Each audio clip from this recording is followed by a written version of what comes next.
گناہوں کی عادت چھڑا میرے مولا، مجھے نیک انسان بنا میرے مولا، جو تجھ کو جو تیرے نبی کو پسند ہے، مجھے ایسا بندہ بنا میرے مولا۔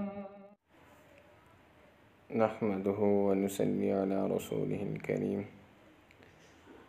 میرے محترم سامعین، ہمارا مقصد قرآن و حدیث میں جو اعمال اور وظائف بتائے گئے ہیں، ان کے ذریعے اللہ رب العزت کے حضور درخواست پیش کرنا ہے تاکہ وہ ہماری دنیا کی پریشانی کو خوشی میں تبدیل فرما دے اور آخرت کے اندر بھی ہمیں کامیاب فرما دے۔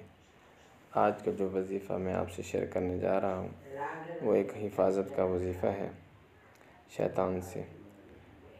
حضرت انس رضی اللہ تعالیٰ عنہ روایت کرتے ہیں، نبی اکرم صلی اللہ علیہ وسلم نے فرمایا، جو شخص صبح سویرے یہ دعا پڑھے، اعوذ باللہ السمیع العلیم من الشیطان الرجیم، دعا دوبارہ سن لیں، اعوذ باللہ السمیع العلیم من الشیطان الرجیم، دعا میں دوبارہ پڑھتا ہوں تاکہ آپ کو یاد ہو جائے، اعوذ باللہ السمیع العلیم من الشیطان الرجیم۔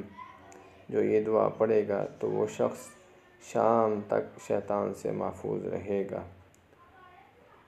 تو میرے محترم بھائیو، ہم ان اعمال کو کریں جو قرآن و حدیث کے اندر ہیں تاکہ ہماری دنیا میں بھی اللہ پاک مشکلیں آسان فرما دیں اور آخرت کے اندر بھی ہمیں خوش فرما دیں۔ السلام علیکم ورحمۃ اللہ وبرکاتہ۔